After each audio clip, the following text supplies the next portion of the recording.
ఇక రాష్ట్ర ప్రభుత్వం ప్రజాపాలన విజయోత్సవాల పేరిట ఈ నెల 29 నుంచి వరంగల్లో కూడా కార్యక్రమాలు నిర్వహిస్తుంది. ఈ నేపథ్యంలో కార్యక్రమాన్ని విజయవంతం చేయాలని కలెక్టర్ పిలుపునిచ్చారు. ఈ కార్యక్రమానికి ఏర్పాట్లు పూర్తి చేయాలని అధికారులకు సూచించారు. ఈ కార్యక్రమానికి మంత్రులు, ఎమ్మెల్యేలు, ఉన్నతాధికారులు హాజరు కానున్నారు. ఇదే విషయానికి సంబంధించి మరింత సమాచారాన్ని మా ప్రతినిధి చంద్రశేఖర్ అందిస్తారు. చంద్రశేఖర్, చెప్పండి, మీ దగ్గర ఉన్న తాజా సమాచారం ఏంటి? లక్ష్మీనాథ్, డిసెంబర్ 7తో కాంగ్రెస్ ప్రభుత్వం ఏడాది ప్రజాపాలన పూర్తి చేసుకుంటున్న సందర్భంలో ప్రభుత్వం మొత్తం ప్రజల దగ్గరికి ప్రజాపాలన పేరుతో ప్రభుత్వం చేసిన సంక్షేమాన్ని, అభివృద్ధిని ప్రజల ముందుకు తీసుకెళ్లాలనే ఒక దృఢ నిశ్చయంతో అయితే ఇటు సంబరాలు జరుపుకుంటుంది. అందులో భాగంగా కూడా ఇక్కడ ఉమ్మడి వరంగల్ జిల్లాలోని హన్మకొండలోని ఆర్ట్స్ కాలేజీలో మొట్టమొదటి సభను ఇక్కడ నిర్వహించింది. అక్కడ ఇందిరా మహిళా శక్తి పేరుతో ఇక్కడ నిర్వహించడం జరిగింది.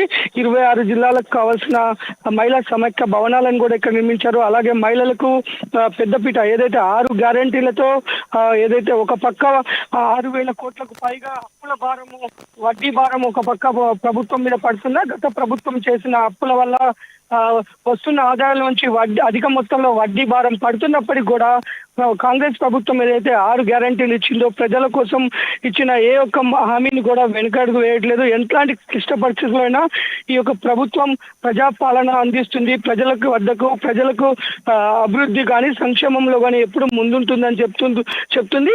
ఈ విధంగా ఇప్పటి వరకు 7 ఏడాదిలోనే చేసిన అన్ని అభివృద్ధి పనులను ప్రజల్లోకి తీసుకెళ్లాలి అనే పేరుతో జిల్లాల వ్యాప్తంగా ఉన్న అన్ని శాఖలు కూడా వాళ్ళ శాఖ పరిధిలో జరిగిన అభివృద్ధి కానీ సంక్షేమము పైన ప్రజలకు సంబరాలు జరుపుకోవాలని చూస్తుంది.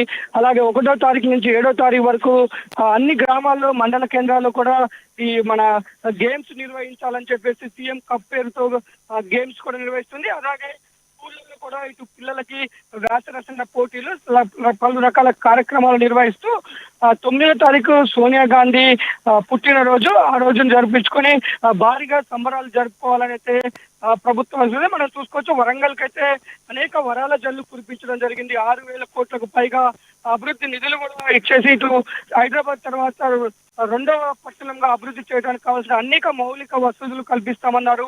అలాగే వరంగల్ సభలో చెప్తున్నప్పుడు మహిళలకు ఈ యొక్క ప్రభుత్వం పెద్దపీట వేస్తుంది. ఒక పక్క సంక్షేమంతో పాటు మహిళలు పలు రంగాల్లో ముందుండే విధంగా వారికి స్వయం సహాయక సంఘాల ద్వారా కొన్ని ఇండస్ట్రీస్ కూడా వారికి చేస్తామని చెప్పారు. అలాగే 1000 మెగావాట్ల సౌర విద్యుత్ కేంద్రాన్ని కూడా మహిళలకు కేటాయిస్తాము.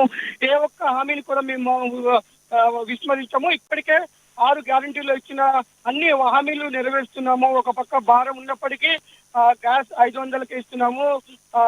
ఇటు 200 యూనిట్ల వరకు ఉచిత కరెంట్ ఇవ్వడం అయితే ఇందిరమ్మ పేరుతో ఇళ్లు ఇవ్వడానికి కూడా ప్రభుత్వం సిద్ధంగా ఉందని చెప్పేసి ఈ సంబరాల ద్వారా ప్రజలు మరింత ప్రభుత్వం చేస్తున్న అభివృద్ధిని ముందుకు తీసుకెళ్ళడం కాకుండా ఇటు ప్రతిపక్షాలు విమర్శలకు కూడా చెక్ పెట్టాలని ప్రభుత్వం భావిస్తుంది. లక్ష్మీనాథ్, అయితే చంద్రశేఖర్, వరంగల్లో కాంగ్రెస్కి ఎప్పుడు కూడా బాగా పట్టున్న ప్రాంతంగా మనం చెప్పుకోవచ్చు. వరంగల్ ఖమ్మానికి సంబంధించి ఇలాంటి దగ్గర ప్రజలకి మరింత బలంగా ఈ పథకాలు కన్నా వెళితే రానున్న రోజుల్లో కాంగ్రెస్ పార్టీ మరింత బలోపేతమయ్యే అవకాశం కనబడుతుంది అంటారు అక్కడ? అవును లక్ష్మీనాథ్, మనం చూసుకోవచ్చు. గత ఎన్నికల్లో 12 అసెంబ్లీ నియోజకవర్గాలకి 10 అసెంబ్లీ నియోజకవర్గాల్లో కూడా కాంగ్రెస్ విజయకేతనం ఎగురవేసింది. తర్వాత ఇటు 2 నియోజకవర్గాలు కూడా ఇటు కాంగ్రెస్ ప్రభుత్వం చేస్తున్న అభివృద్ధిని చూసి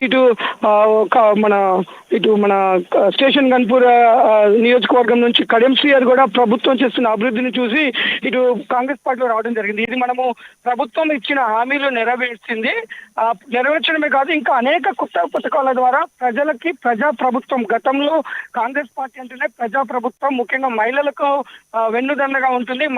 ఇది ప్రజా ప్రభుత్వం కాబట్టి ఈ ప్రభుత్వం చేస్తున్న అభివృద్ధి, సంక్షేమము వీటన్నిటి వల్ల మౌలిక సదుపాయాలు, ఎక్కడ కూడా మౌలిక సదుపాయాలకు కాంప్రమైజ్ కాకుండా అన్ని రకాల విధంగా ఇటు ఇంటిగ్రేటెడ్ స్కూల్స్ విషయంలో కానీ ఎక్కడ కూడా ప్రభుత్వం అనేది అలసత్వం లేకుండా ముందుకెళ్తున్న పరిస్థితి. ఇదే కనుక జరిగితే రానున్న తరుణంలో కాంగ్రెస్ పార్టీ కూడా మొత్తము ఇక్కడ ఎన్నికల్లో పూర్తిగా విజయం సాధించే అవకాశాలు కూడా ఉన్నాయి. లక్ష్మీనాథ్, ప్రతిపక్ష బీఆర్ఎస్ పార్టీ కాంగ్రెస్ పార్టీ మీద ప్రతిరోజు చేస్తున్న ఆరోపణల్ని కాంగ్రెస్ పార్టీ ఏ రకంగా చూస్తుంది? ఒక పక్క మనం చూసుకోవచ్చు బీఆర్ఎస్ పార్టీ కానీ ఇటు బీజేపీ కూడా ప్రభుత్వాన్ని కాంగ్రెస్ ప్రభుత్వాన్ని అనేక విమర్శలు చేస్తుంది. మనం చూసుకోవచ్చు లగచర్ల జరిగిన ఘటనను కూడా తీసుకొచ్చి మైబాద్ లో ఒక కార్యక్రమం ద్వారా ప్రజలలో ప్రభుత్వం పట్ల ద్వేషం కలిగే విధంగా చేయాలని చూసిందని చెప్పుకోవచ్చు. అందులో కాంగ్రెస్ పార్టీ ముందు నుంచి చెప్తుంది, ఒక పక్క 10 సంవత్సరాల అధికారంలో ఉన్న బీఆర్ఎస్ పార్టీ అవినీతి అక్రమాలు చేసిందే కాకుండా మైబాద్ జిల్లాలో ఉన్న గిరిజనుల యొక్క భూములు బలవంతంగా గుంజుకొని ఎలాంటి న్యాయం చేయలేని బీఆర్ఎస్ పార్టీ ఈ రోజు ఎక్కడో జరిగిన లగచర్ల ఘటన తీసుకొచ్చి ప్రభుత్వాన్ని ప్రజల్లో ఉన్న మద్దతు నుంచి ఇటు గిరిజనులని దూరం చేయాలనే కుట్ర కూడా జాగిందని చెప్పేసి ఎక్కడికప్పటికి ఎదురుదాడి చేస్తుంది. అంతేకాదు మా ప్రభుత్వం మాటల ప్రభుత్వం కాదు, బీఆర్ఎస్ పార్టీ మాటల రూపంలో ప్రతిసారి అనేక హామీలు ఇచ్చేసి దాటవేసింది. ఏదైతే మేము అభివృద్ధి విషయంలో కానీ సంక్షేమ విషయంలో మేము ఇచ్చిన మాటలకి కట్టుబడి ఉన్నామో, ఎంత ఇబ్బందులు ఉన్నా అన్ని విధాలుగా మేము చేస్తున్నామో అని ప్రభుత్వం ఈ యొక్క ఈ ప్రజాపాలన విజయోత్సవం ద్వారా మాత్రం బలంగా ప్రజల్లోకి ప్రజల మద్దతు కూడా బాగా లభిస్తుంది ఈ విషయంలో. అయితే చంద్రశేఖర్, ప్రధానంగా చూస్తే ఇప్పుడున్న పరిస్థితుల్లో ప్రభుత్వం మీద ప్రజల్లో వ్యతిరేకత లేకపోయినప్పటికీ కూడా ప్రధానంగా బీజేపీ బీఆర్ఎస్ పార్టీని ఏదైతే ప్రతిరోజు అనునిత్యం టార్గెట్ చేస్తూ ఆరోపణలు చేస్తూ వస్తున్నారో దీన్ని బలంగా తిప్పికొట్టేందుకు ఎటువంటి ప్రయత్నం చేస్తుంది కాంగ్రెస్ పార్టీ? ప్రతినిత్యం కూడా ఒక పక్క ప్రతిపక్షాలు ప్రభుత్వాన్ని నీరుగార్చాలని చూస్తున్నా, ప్రజలను బలహీనపరచాలని చూస్తున్నా, కానీ రోజు రోజుకి ప్రభుత్వం తీసుకుంటున్న అనేక కార్యక్రమాలు ఏవైతే ఉన్నాయో అవి కళ్ళ ముంగట ప్రజలకి కళ్ళ ముంగట కనబడటం, వాటి ఫలాలు కూడా ప్రజలు చూస్తుండటంతో కూడా ప్రజలైతే ఈ ప్రభుత్వం పనితీరు పట్ల కానీ ప్రభుత్వం పట్ల కానీ పూర్తి మద్దతు ఉన్నారు. అది మనం చూసుకోవచ్చు. ఏదైతే ఇందిరా మహిళా శక్తి కార్యక్రమం జరిగినప్పుడు ప్రభుత్వం అనుకున్న అంచనాల కంటే కూడా అది సక్సెస్ అవ్వడం జరిగింది. రైట్. జిల్లా కలెక్టర్లకు సీఎం రేవంత్ రెడ్డి ఎటువంటి దిశానిర్దేశం చేశారనుకోవాలి? జిల్లా కలెక్టర్లకు మొత్తం కూడా ఇటు ముఖ్యమంత్రి ఈ ఒక 1 నుంచి 7వ తారీఖు వరకు కూడా, అంటే ఇది రేపు ఇవాటి నుంచి కూడా జరుగుతున్నాయి ప్రతి కార్యక్రమాలు మన శాఖల వారిగా ప్రతి శాఖలో జరిగిన అభివృద్ధితో పాటు సంక్షేమంతో పాటు ఏ శాఖలు ఏ పనులకు ఎంత నిధులు కేటాయించింది, ఎక్కడ ప్రారంభోత్సవాలు జరుగుతున్నాయి, ఇవన్నీ కూడా గ్రామ స్థాయిలో, మండల స్థాయిలో, పట్టణ స్థాయిలో ఎక్కడికక్కడికి ప్రతి శాఖ ద్వారా సభలు నిర్వహించాలి.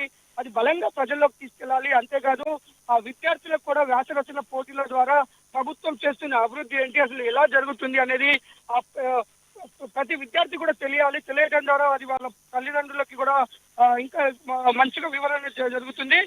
కాబట్టి ప్రతి శాఖల వారిగా ప్రతి గ్రామాన కూడా ఈ విజయోత్సవ సభల పేరుతో ప్రజల వద్దకు తీసుకెళ్లాలి. ప్రజల వద్దకు జరుగుతున్న అభివృద్ధితో పాటు సంక్షేమంతో పాటు ఇంకా ప్రజల నుంచి ఇంకా ఎలాంటి వినతులు ఉన్నా స్వీకరించి మొట్టమొదటి పీఠ ప్రజలకు వేసే విధంగా కలెక్టర్లు అయితే సంయుక్తపరిచారు. అందులో భాగంగా ఉమ్మడి వరంగల్ జిల్లాలో ఉన్న 6 కలెక్టర్లు కూడా ఇదే ప్రజా పాలన విజయోత్సవాల్లో భాగంగా ప్రజల్లోకి వెళ్తున్న పరిస్థితి. ఎక్కడికక్కడ ప్రజల్లో మమేకం అవుతూ అక్కడ ప్రజలకు వివరిస్తూ ప్రజల నుంచి స్పందన తెలుసుకుంటూ ముందుకు సాగుతున్నారు. లక్ష్మీనాథ్. Thank you Chandrasekhar.